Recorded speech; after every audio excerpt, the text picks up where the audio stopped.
অনেকদিন ধরে ভাবতেছিলাম যে এই কাপড়টা দিয়ে এই কাফতানটা আমি তৈরি করব। কিন্তু কাজের এত চাপ, আমি আমার মেয়ের জন্য কাফতানটা তৈরি করার সময়ই পাচ্ছিলাম না। তাই আজকে ভাবলাম যে ভিডিও তৈরি করার জন্য আমি এই কাফতানটা তৈরি করি। হ্যালো প্রিয় দর্শক, আসসালামু আলাইকুম। আশা করি আপনারা সবাই ভালো আছেন। এখানে দেখেন আমি কাফতানের মেজারমেন্ট দেখাচ্ছি। এখানে চওড়ায় আছে 17 ইঞ্চি আর লম্বায় আছে 19 ইঞ্চি। এখানে কিন্তু ডাবল ভাঁজ ছিল। আমি এখন আরেকটা ভাঁজ দিয়ে দিলাম। কাফতানটা আমি কিভাবে কাটিং করব এবং সেলাই করব সম্পূর্ণ ভিডিওটা আপনারা দেখবেন, তাহলে কিন্তু খুব সহজে আপনারা বুঝতে পারবেন। এখানে আমি গলার পুট নিয়েছি 1.5 ইঞ্চি আর লম্বা নিয়েছি 3.5 ইঞ্চি আর পিছনের গলার জন্য নেব 2.5 ইঞ্চি।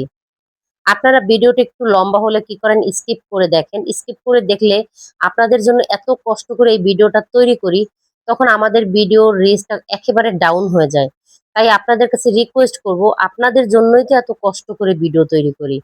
তা আপনারা একটু কষ্ট করে পুরো ভিডিওটা দেখবেন, স্কিপ করবেন না বা অল্প একটু দেখে বের হয়ে যাবেন না।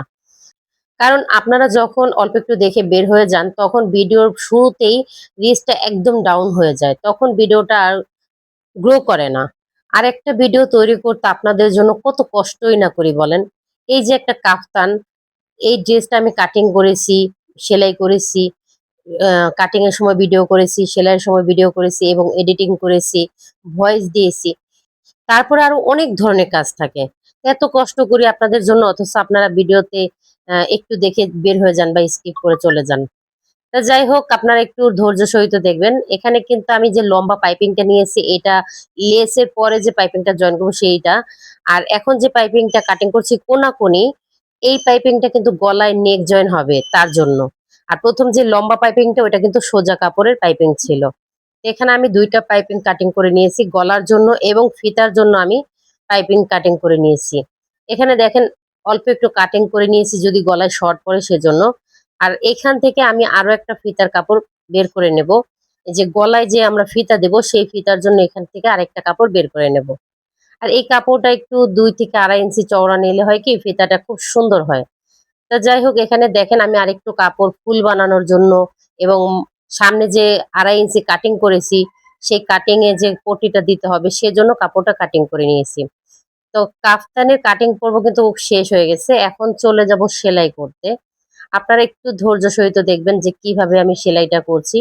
প্রথমে আমি পাইপিংটা সেলাই করে নেব, গলায় যে পাইপিংটা ফিতা দেব সেই ফিতাটা, হ্যাঁ। আপনারা একটু দেখেন, ডাবল ভাঁজ করে তারপরে আমি ফিতাটা সেলাই করে নিচ্ছি। এখন আমি এটাকে সুই দিয়ে উল্টে নেব। এই যে দেখেন এই বাড়তি অংশগুলো কাটিং করে নিয়েছি। তো এইটা কিন্তু একটা নিডেল সুই, মানে মেশিনের সুই। আর এই সুইটা দিয়ে কিন্তু আপনারা পাইপিং উল্টাতে পারবেন। আমি আগে বড় সুই দিয়ে উল্টাতাম, আসলে আমার মেয়েটা কোথায় যেন ফেলে দিয়েছে, আমি সেটাকে খুঁজেই পাচ্ছি না। তার জন্য ভাবলাম যে মেশিনের সুই দিয়ে কাজ চালিয়ে নিই। এখানে দেখেন সুইটাকে প্রথমে এইভাবে ভরে নিয়েছি, তারপর এইভাবে টেনে টেনে লুপটাকে উল্টিয়ে নিচ্ছি। তো এখানে দেখেন উল্টানোর পর কত সুন্দর হয়েছে লুপটা। আপনারা নিশ্চয়ই আমার চ্যানেলে দেখেছেন লুপ কিভাবে বানাতে হবে। তা আসলে এই লুপগুলো আপনারা 2 থেকে 2.5 ইঞ্চি চওড়া কাপড় দিয়ে যদি তৈরি করেন, তাহলে এরকম সুন্দর ফিনিশিং এ আসবে। এখানে দেখেন আমি এখন সামনের পার্টটা যে 2.5 ইঞ্চি পরিমাণে কাটিং করেছিলাম, এইখানে আগে প্রথমে একটা কাপড় জয়েন করে নেব। আর একটু টুকরো কাপড় যে কাটিং করে রেখেছিলাম, সেখান থেকে একটা পার্ট নিয়ে নিয়েছি এবং এই কাপড়টারও 2.5 ইঞ্চি পরিমাণ মেজারমেন্ট করে কাটিং করে নেব। এই যে দেখেন এখানে আমি 2.5 ইঞ্চি পরিমাণে ধরেছি, তারপর এখানে এভাবে মাঝখান থেকে কাটিং করে নিয়েছি। তারপর এইভাবে সুন্দর করে বডির কাপড়ের সাথে বসিয়ে তারপর জয়েন করে নিতে হবে। একটু উপরের দিকে চওড়া করে সেলাই শুরু করলেও কাটিং এর যে নিচের কোণাটা আছে সেদিকে একটু চিকন করে সেলাই করতে হবে। তারপরে এই যে দেখেন এভাবে সুন্দর করে উল্টিয়ে নখ দিয়ে ঘষে ঘষে নিয়েছি, যেন সেলাই করতে সুবিধা হয়। আপনারা ছোট ছোট টিপস গুলো একটু ফলো করবেন। আসলে টেইলারিং কাজ করতে হলে অনেক সময় ছোট ছোট টিপস ফলো করেই কিন্তু কাজ করতে হয়। আর এই ছোট ছোট টিপস গুলো ফলো করার ফলে কিন্তু কাজের কোয়ালিটিটা খুবই ভালো হয়। যেমন বারবার খুলতে হয় না, তারপরে সময় নষ্ট হয় না। সবকিছু মিলিয়ে আসলে সবকিছুতেই গুরুত্ব দিয়ে কাজ করাটা খুবই ভালো। এখানে দেখেন আমি কিন্তু এই যে চাপ সেলাই দিয়ে এটাকে সেলাই করে নিয়েছি। এখন এই শোল্ডার জয়েন করে নিতে হবে। পিছনের পার্টের সাথে সামনের পার্টটা শোল্ডার জয়েন করে নিতে হবে। এখানে আমি শোল্ডার জয়েন করব। এখানে দেখেন আমি শোল্ডার জয়েন করার জন্য সমান করে বসিয়ে নিয়েছি। আমি কিন্তু এখানে একটাই সেলাই দেব। কারণ আমি ঘুরিয়ে আরেকটা চাপ সেলাই দেব। এটা হচ্ছে আমি নিজে থেকেই দিয়েছি, একটু ভালো সুন্দর দেখা যাবে তাই। এখানে আমি আরেকটা চাপ সেলাই দিয়ে নিছি। আর চাপ সেলাইটা কিন্তু পিছনের সাইডে দিয়েছি। মানে পেছনের যে পার্টটা সেই পার্টের উপর দিয়েছি। এখন এই যে নেক জয়েন্টটা, এই নেকে আমি যে কোনাকুনি পাইপিং কাটিং করে রেখেছিলাম, সেই পাইপিংটা জয়েন করব। তার আগে একটু মেজারমেন্ট করে নিলাম। এখন মেজারমেন্ট করার পরে দেখি যে ছোট হয়ে যাবে, তার জন্য আমি আরেকটু কাপড় জয়েন করে নিলাম। আপনারা কিন্তু প্রতিটা কাজে এরকম বারবার করে মেজারমেন্ট করে, খেয়াল করে তারপর কাজ করবেন। আমি এই কথাটা কেন বলি জানেন? আপনারা যদি একটু লক্ষ্য করে কাজ করেন, মেজারমেন্ট করে নেন, সেলাই করার আগে যদি মেজারমেন্ট করে নেন, তাহলে ছোট না বড় সব কিছু আপনারা বুঝতে পারবেন। তাহলে হবে কি আপনি বারবার ওই জিনিসটা খুলতে হবে না বা আপনার সময়টাও নষ্ট হবে না এবং কাজের কোয়ালিটিটাও নষ্ট হবে না। আপনি একটা ড্রেস যখন টেনে, টেনে সুতাটা খুলবেন তখন কিন্তু ওই ড্রেসের গলা হোক বা শেপের জায়গা হোক, ওগুলা টানের ফলে কিন্তু একটু হলেও নষ্ট হয়। যার জন্য আমার মনে হয় যে এইভাবে চেক করে কাজ করাটাই ভালো। এখানে আমি ২ টা যে লুপ তৈরি করে রেখেছিলাম, এই পাইপিং এর সাথে একটা টাক দিয়ে নিলাম। মানে একটু ব্যাকি স্টিচ দিয়ে নিলাম। আরেকটা সাইডেও আমি একই নিয়মে লুপটাকে সেলাই করে নিলাম। তারপরে পাইপিং এর কাপড়টাকে এইভাবে ঘুরিয়ে সুন্দর করে চাপ সেলাইটা দিয়ে যেতে হবে। আর এই পাইপিংটা যখন জয়েন করবেন বা সেলাই করবেন, তখন কিন্তু কোনো প্রকার টানাটানি করা যাবে না। এই পাইপিংটা খুবই ইজি ভাবে সেলাই করতে হবে একদম নরম হাতে। টানাটানি করলে কিন্তু গলার যে একটা শেপ আছে একদম রাউন্ড, সেই রাউন্ডটা নষ্ট হয়ে যাবে। আর এই পাইপিংটা যদি আপনি খুব ইজি ভাবে জয়েন করতে পারেন তাহলে খুব সুন্দর একটা ফিনিশিং আসবে। এখানে আমি যে লুপটা সেলাই করে নিয়েছি সেই লুপে এখন আমি ২ টা ফুল বানাবো। তার জন্য এখানে দেখেন আমি ফুলের যে কাপড়টা এইভাবে কাটিং করে ডাবল ভাঁজ করে নিয়েছি। তারপর এইভাবে ভাঁজ দিয়ে একটা সেলাই করেছি। এতে করে কি ফুলের কাছাটা দেখা যাবে না। আপনারা একটু খেয়াল করে দেখেন আমি কাপড়টাকে ডাবল ভাঁজ করে কোনাকুনি তারপরে এইভাবে ডাবল ভাঁজ করে সেলাই করে নিচ্ছি। এইভাবে একটা ফুল তৈরি করে দেখবেন কোয়ালিটিটা অনেক ভালো সুন্দর হবে। এখন এই ফুলটাকে উল্টালে কিন্তু এইভাবে একটা কোনা বের হবে। আর এই কোনাটাকে এইভাবে ভেঙে সেলাই করে দিতে হবে। এই বাড়তি অংশটা কাটিং করে নিতে হবে। তারপরে এইভাবে ভেঙে সেলাই করে নিতে হবে। এতে করে কিন্তু ফুলটা অনেক সুন্দর দেখা যায়। এখানে দেখেন আমি কিন্তু লুপটা সেলাই করে নিয়েছি। তারপরে এই লুপটাকে এখন একটা ফুল তৈরি করে দেখছি কেমন হয়। আসলে কাজ করতে, করতে কাজের কোয়ালিটির দিকে আমার এতটাই ফোকাস থাকে যে কাজের কোয়ালিটিটা অবশ্যই 100% দিতে হবে। আমার কেন যেন এমন মনে হয়। আলহামদুলিল্লাহ এইজন্যই হয়তোবা আমার অনেক কাস্টমার থাকে সবসময়। তা যাই হোক এখন আমি এই কাফতানের লেস জয়েন করব। আপনারা একটু খেয়াল করে দেখেন এই যে আমি লেস জয়েন করব তার আগে সোজা যে পাইপিং এর কাপড়টা রেখেছিলাম ৩ টা পার্ট কাটিং করে রেখেছিলাম। আমি ৩ টা পার্ট একটার সাথে আরেকটা জয়েন করে নেব। আপনারা এই ছোট টিপস গুলো একটু ফলো করবেন। স্কিপ করলে কিন্তু এই ছোট, ছোট টিপস গুলো মিস করে যাবেন। তো এখানে আমি এখন লেসটা জয়েন করে নেব। দেখেন ভিডিওর স্পিড একটু বাড়িয়ে দিয়েছি তা না হলে ভিডিওটা অনেক লম্বা হয়ে যেত। এখানে আমি লেসের উপরে, উপরে কিন্তু সেলাইটা দিয়েছি। একদম ভেতরেও দেইনি, একদম বাইরেও যেন পড়ে না। লেসের যে একটা লাইন থাকে সেই লাইনের মধ্যে কিন্তু আমি সেলাইটা দিয়েছি। এভাবে ঘুরিয়ে, ঘুরিয়ে আমি লেসটা জয়েন করে নিচ্ছি। এই কোণাটা সুন্দর করে ঘোরাতে হবে।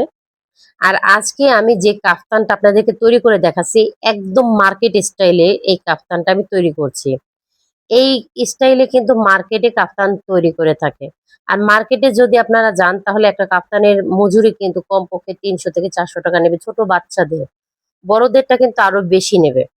তা আপনারা যদি এই ভিডিওটা দেখে নিজেই কাফতান তৈরি করতে পারেন তাহলে কিন্তু আপনাদের এতগুলো টাকা বেঁচে যাবে।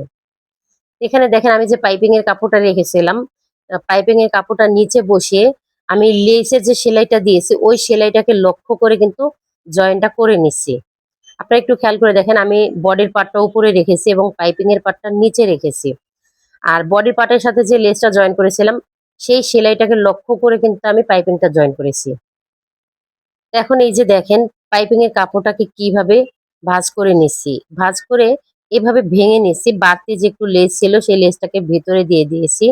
দিয়ে এখন চিকন করে একটা চাপ সেলাই দিয়ে দেব। যেন লেসের ফিনিশিংটা খুব ভালো করে বোঝা যায়। এইভাবে আসলে একটা কাফতান তৈরি করে দেখবেন যে কাফতানের কোয়ালিটিটা কত ভালো হয়েছে। আসলে এই ধরনের ড্রেসগুলো আমরা তৈরি করি। আ অনেকেই বলে যে, "আপু মার্কেট স্টাইলে কিছু ড্রেস তৈরি করে দেখাও।" আমরা যেহেতু গ্রামে বসবাস করি আসলে এই ধরনের মার্কেট স্টাইলের ড্রেস আমরা তৈরি করলে আমাদের মজুরিতে পোষায় না। তারপরেও নিজেদের ড্রেসগুলো অবশ্যই আমি চেষ্টা করি মার্কেট স্টাইলে তৈরি করার জন্য। এখন এই যে দেখেন এই মাথাটা এইভাবে ভেঙে 1/2 ইঞ্চি পরিমাণে কাপড় ভেঙে তারপরে এখন আমি সেলাই করব। তো এখানে আমি ভিডিওটা একটু স্লো করে দিচ্ছি দেখেন। যেন আপনারা এই ভাঙাটা দেখে বুঝতে পারেন। আসলে এখানে যে প্রায় 1.5 ইঞ্চি চওড়া রেখেছিলাম পাইপিং এর কাপড়টা, তা 1/2 ইঞ্চি ১ম এ লেসের সাথে জয়েন করতে গেছে। আর পরে 1/2 ইঞ্চি কিন্তু এইভাবে ভেঙে সেলাই করতে হবে। এই কোণাটা দেখেন এইভাবে ভেঙে নিয়েছি আমি। তারপরে কিন্তু এইভাবে ঘুরিয়ে নিয়ে সেলাই করছি।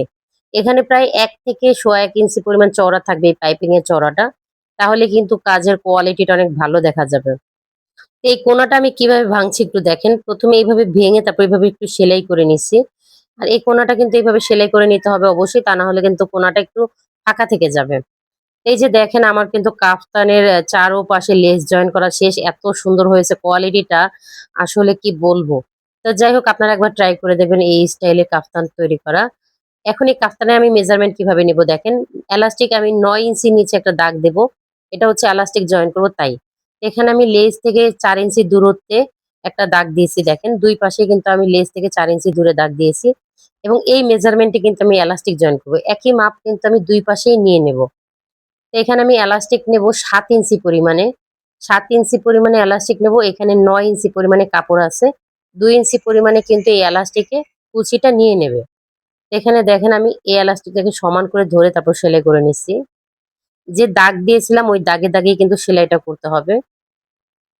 আর এটা কিন্তু ৩ বছরের বাচ্চার জন্য ৩ থেকে ৩.৫ বছর বাচ্চা পড়তে পারবে। আপনারা চাইলে কিন্তু আরেকটু মেজারমেন্ট বাড়িয়ে কমিয়ে নিতে পারেন ছোট বড় বাচ্চাদের জন্য। এটা কিন্তু আপনি ৩ থেকে ৩.৫ বছরের বাচ্চারা পড়তে পারবে। এই মেজারমেন্টের কাফতানটা ৩ থেকে ৩.৫ বছরের বাচ্চারা পড়তে পারবে। যেহেতু আমার মেয়ের বয়স ৩ বছর, তাই আমার মেয়ের মাপে আমি কাফতানটা তৈরি করেছি। এক সাইজ একটু বড় দিয়েছি। তো এখন দেখেন কাফতানে এলাস্টিক জয়েন করা শেষ। এখন যে হাতার যে সেলাইটা দিতে হবে সেটা দেখেন আমি ৭ ইঞ্চি নিচে একটা দাগ দিছি এবং এই দাগ থেকে ধরে নিচে ৪ ইঞ্চিতে দাগ দিয়েছি। তারপর লম্বা করে দাগটা টেনে নেব। ২ পাশে একই মাপে দেব। ৭ ইঞ্চি নিচে দাগ দিয়ে এবং ৪ ইঞ্চি নিচে দাগ দিয়েছি। তারপরে এই দাগে দাগে বডির মাপটা আমি মেজারমেন্ট করে নিলাম। বডির মাপ হচ্ছে ২২। তো ২২ ইঞ্চি একদম 100% আছে। এখন আমি এখানে ২ টা সেলাই করে আটকে দেব। তো কাফতানটা কিন্তু তৈরি হয়ে গেল। কাফতানটা কেমন হয়েছে সবাই কমেন্টে জানাবেন। আর যদি কোথাও বুঝতে সমস্যা হয় তাহলেও কমেন্ট করবেন। অবশ্যই আপনারা একবার ট্রাই করে দেখবেন এই কাফতানটা। সবাই ভালো থাকবেন। খোদা হাফেজ।